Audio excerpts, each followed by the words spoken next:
Murder Drones Episode 8 is an experience. To be specific, it's a very heart-wrenching and visually stunning experience. Now with that said, Episode 8 is extremely controversial. This episode is the accumulation of waiting 3 entire years, and a question people are wondering is this a good finale? It has so much that it has to do within the span of 20 minutes, and, well, was it good? Well, I'm here to help answer that question inside this video. Now before we get onto the review, I'm going to quickly summarize the entirety of episode 8. So if you haven't seen it, please go watch it, cause you definitely will not regret it. If you want to skip the recap and go straight into the review, then go to this time displayed on screen right now. With all that out the way, get some popcorn, get some drinks, and get ready for the absolute end. The episode begins with Copper 9 being completely annihilated. Holy shit, is that Brayden? God damn. Okay, we are off to an amazing start already. Anyways, we then cut to the teacher, who appears to have completely given up on life. The teacher kinda just accepts what's happening, and then we cut to a shot of him looking outside his classroom. We then cut to the core of Copper 9, where Sin appears to have made her nest. Her tentacles emerge and they start grabbing random pieces of Copper 9, and then we cut to Uzi. She's kinda just floating there, but she meets up with Nori, and they have a nice little bonding moment before she promptly gets kidnapped by En. Now, how the fuck did En get this spaceship? We'll probably never know, but hey, it looks cool, so just go along with it. En and Uzi get really emotional over Uzi's sacrifice from last episode, but Sin kinda decides that's too much Uzi for one scene, so she kinda blows up the spaceship. After their spaceship gets blown up, they start falling into orbit, and they have this really nice moment. We're, like, dating, right? Oh, yeah, Just like because I that can't always, was the I plan. can't always Yeah, read. Like, yeah. Yay. But Uzi doesn't want to get too romantical, so we cut to Jay. Jay doesn't look too happy, especially considering the events of last episode, so she's kind of just there. This is up until she sees the B team, and she kinda wants to go kill them all. But a certain someone returns to stop her.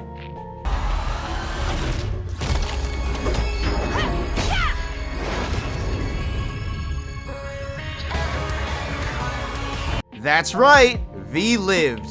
What a fucking shocker. V then promptly fights Jay, riding atop Sparky.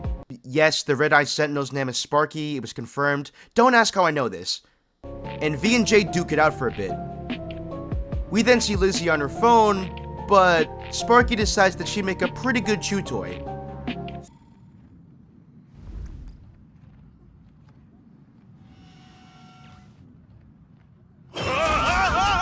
That then tries to hit a home run, but then we cut back to V and Jay fighting.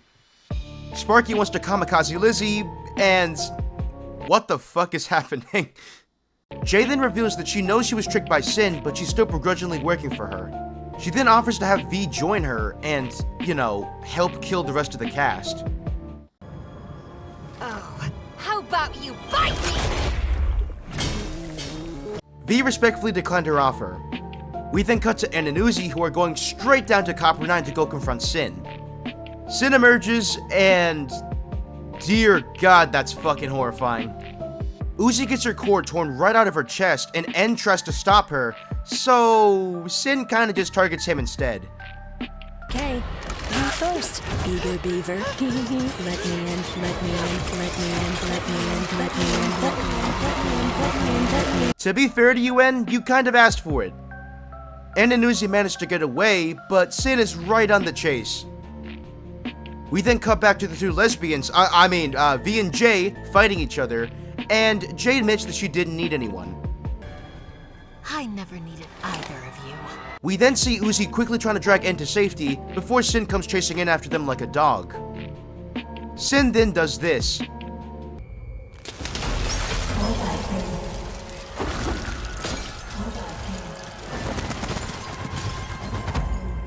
En has flashbacks to what happened inside Elliott Manor, and it really traumatizes him.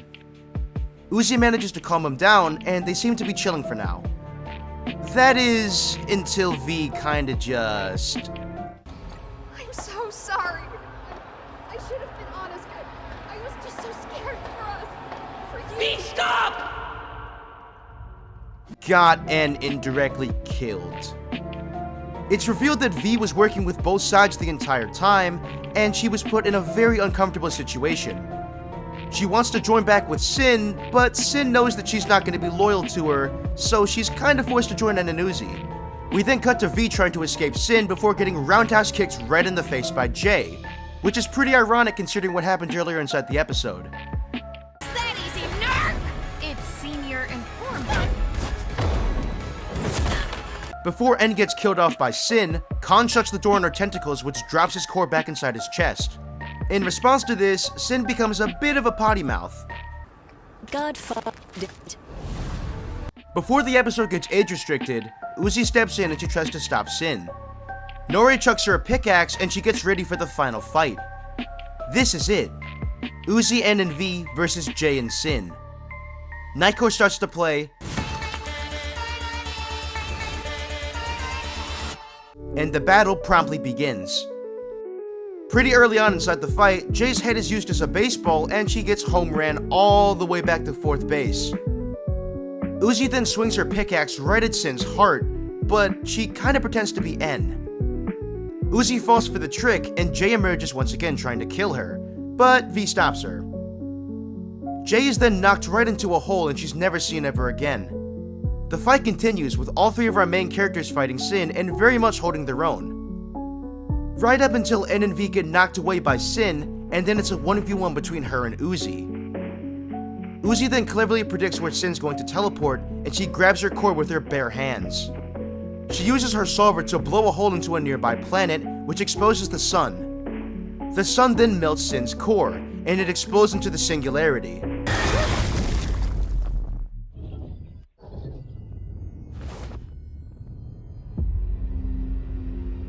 Tessa's corpse tries to consume it, but Uzi decides she's a bit hungry today and she kinda eats it herself.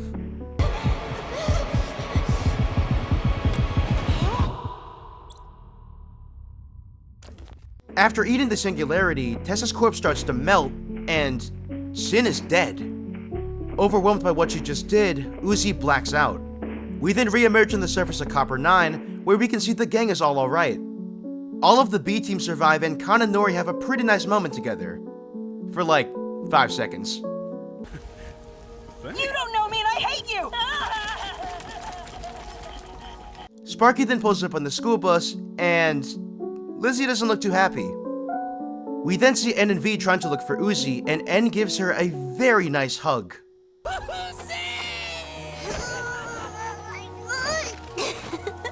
The gang are all happy, and then we cut back to the classroom where we can see that was actually a flashback. We see all the main cast inside the classroom listening to Uzi's presentation, and then she decides to kind of scare them all. Also, now I can do this!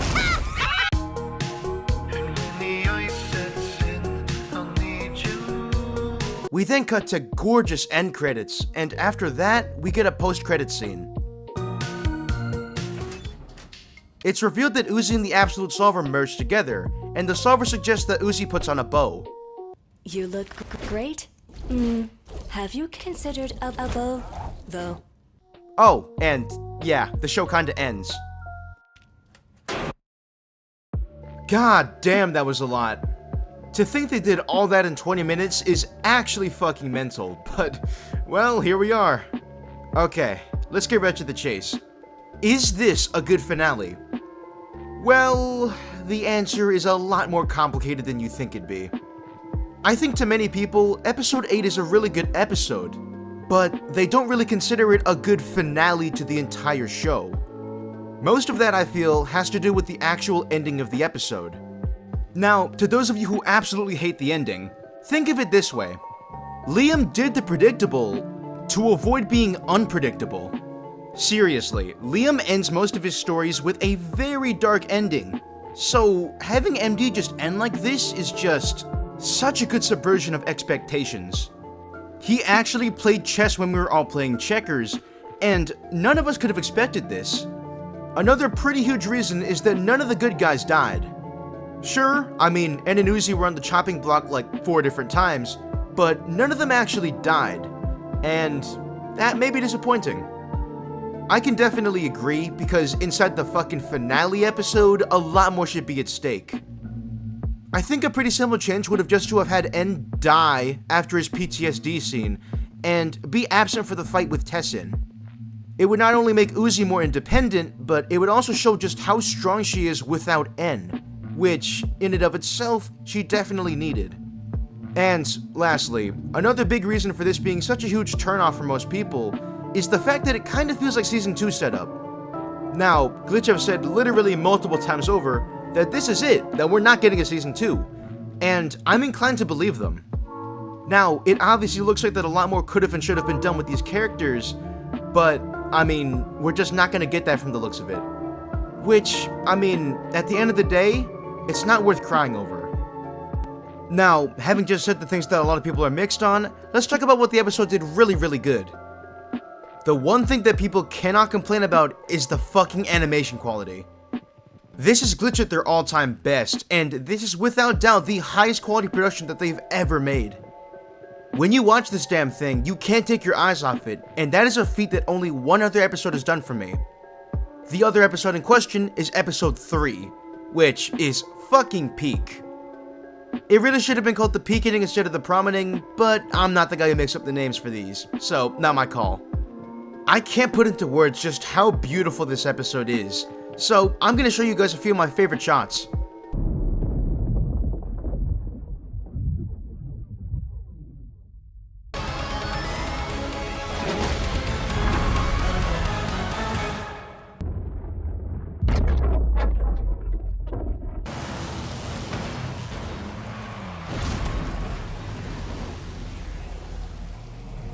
Episode 8 also has undeniably the best fight scene in the entire show, and that seems to be a pretty common consensus.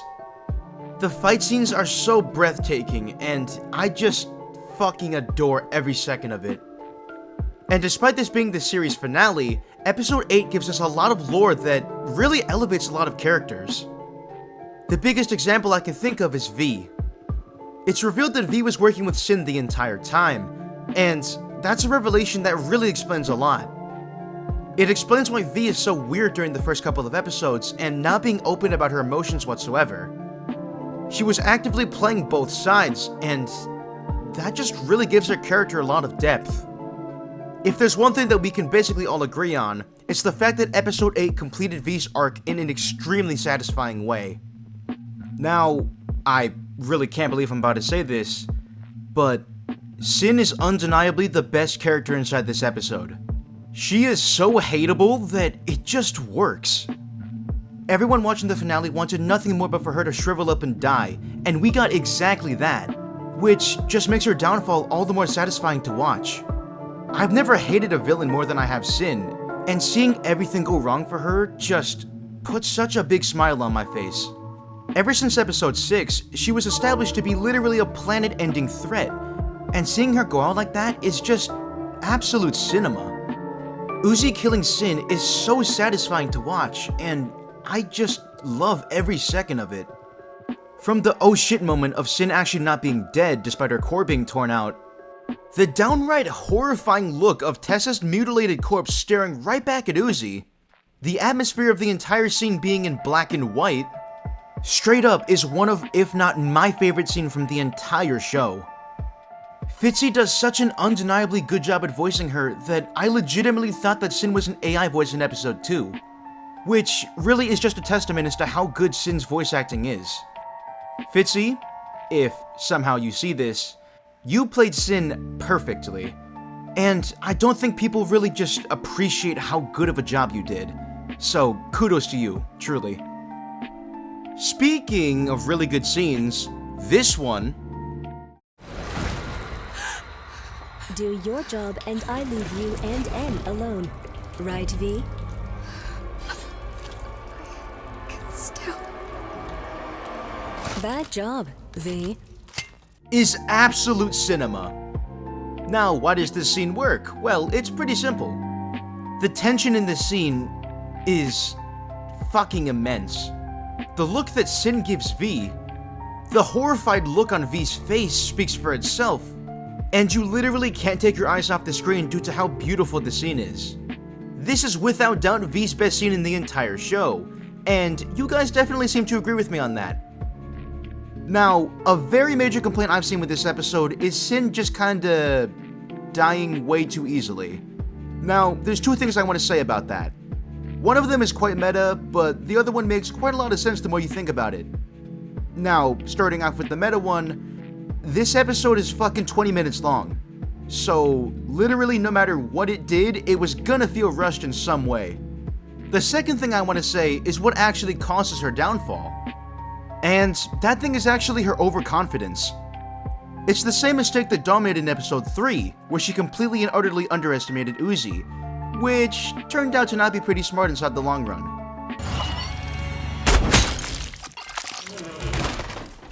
Sin is the most blatantly powerful character as stated before, you know, literally being a fucking force of nature, which in turn means that she's never faced any serious competition. When she destroyed Earth, literally nothing could have even opposed her, let alone actually scratch her, but you get the point. Uzi is extremely powerful, and she can very much hold her own against Sin, which is very fucking impressive if you ask me. Now, was Sin going easy on her? Definitely, but it still caused her downfall nevertheless. She was playing with her food, and the food bit back. Literally. Regardless about whether or not you actually like Sin or Uzi, this scene just elevates both the characters so much, and it's so fucking good.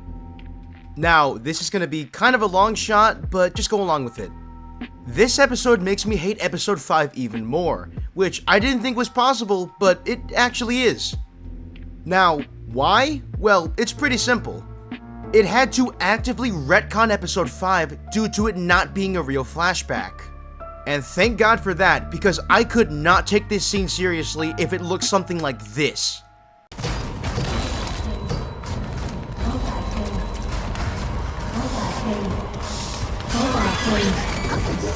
If episode 5 just canonically showed what actually happened inside the timeline, then this wouldn't be an issue. This is basically the show confirming that they knew episode 5 was bad, and as compensation, we actually got to see what fucking happened inside the basement. Now, you might be wondering why I think this is a positive over a negative. I love this change, and it completely justifies my hate for episode 5, which I will take any day of the fucking week. Well, I really hate to do this, but I kinda have to. This episode is far from perfect, so let's talk about the negatives. I'm gonna be blunt, the character interactions in this episode are very bad. And what I mean by that is the lack of character interactions. I can't name a single significant character interaction, and inside the fucking finale episode, that is extremely bad. N and Uzi are stuck to each other like glue, and V doesn't talk to anyone really. She thinks she talks to N, but they don't really, interact at all after that. Which for a character who was supposedly dead and just came back, it really sucks she can't do anything. J only talks to V, and she doesn't talk to N or Uzi. You know, the two characters who she has a lot of fucking chemistry with. She literally doesn't even talk to Sin, you know, her supposed boss. What is the point of being Sin's henchman if you aren't even acknowledged by her? Khan says ha, and he has one line with Nori before just kinda doing nothing? Thad has literally one line of dialogue. Go long, Uzi! And I seriously can't name a single thing that Lizzie said. The finale should be the episode where all the characters come together and we really see all their dynamics, but we don't get that at all. In fact, we get quite the opposite. Hell, the fucking teacher doesn't even have a single line of dialogue, and he's voiced by Liam! It is so incredibly baffling how the majority of this episode does not have any dialogue and it's just non-stop action. The action and spectacle is very cool, but it doesn't make up for the huge lack of character interactions.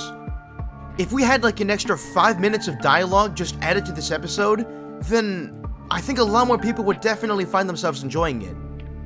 What in the actual fuck was the point of bringing Nori back to life? She has literally 2 lines of dialogue in the entire episode, and she has one really bad interaction with Khan, which is not satisfying at all to watch.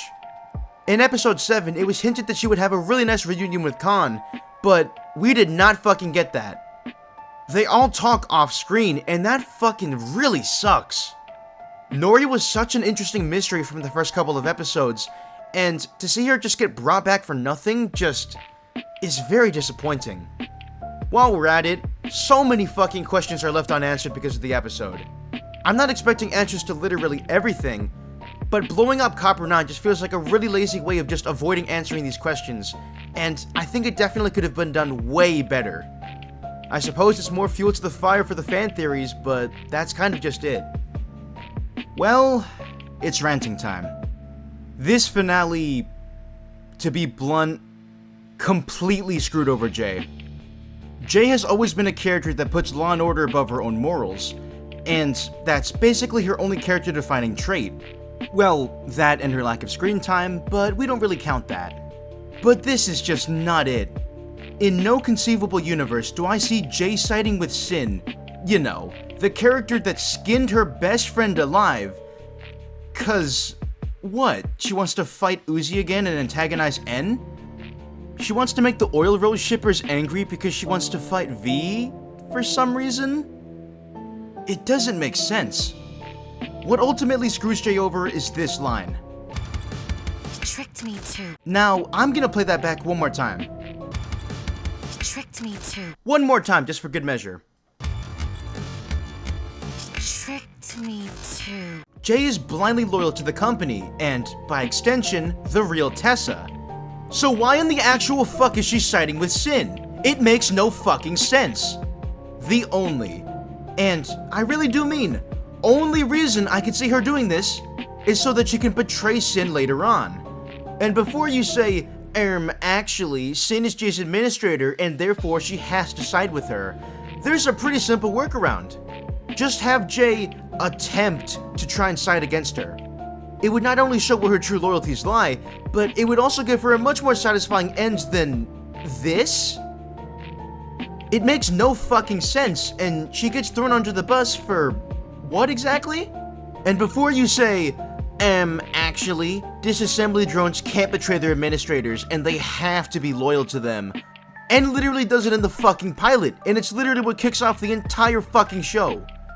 What should have happened is that Jay should have had a complete meltdown over the realization that Tessa was skinned alive, and, you know, sided with the good guys?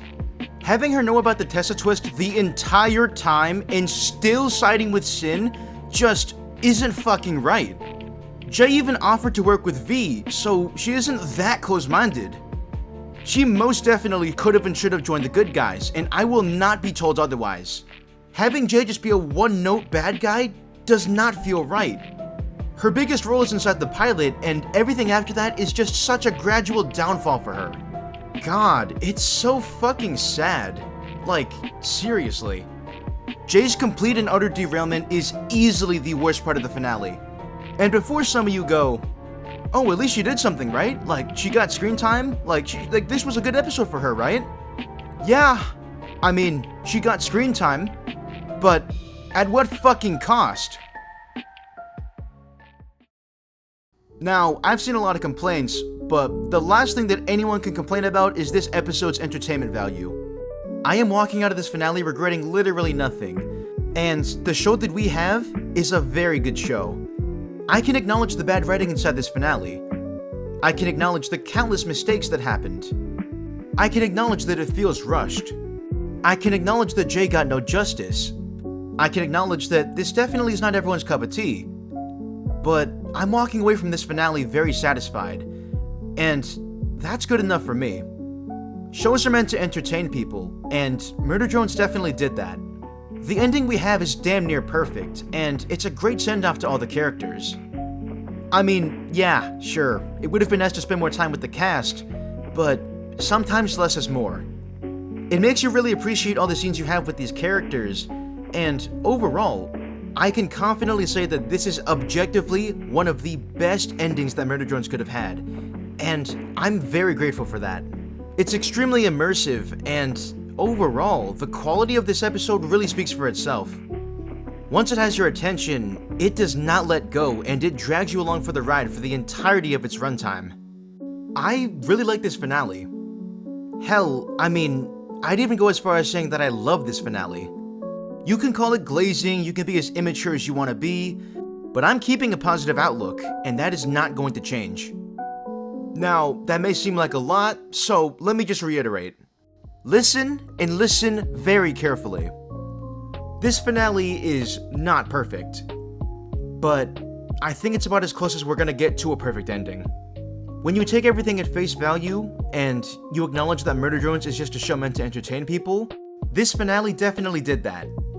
It's very entertaining, it's very visually stunning, and overall, it's a very good conclusion to the story. Thank you, Glitch. Thank you, Liam. And most importantly of all, thank you, Murder Drones.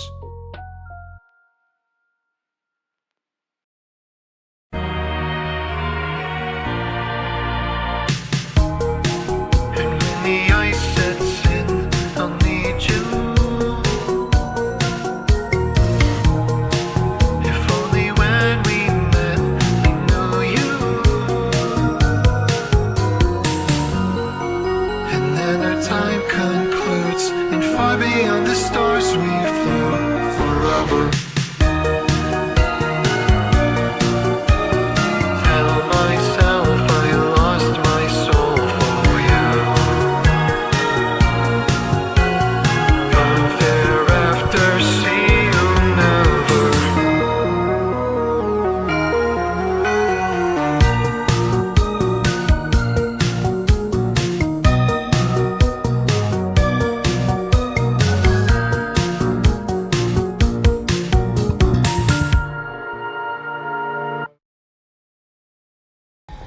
Oh, Brayden! Brayden! Brayden!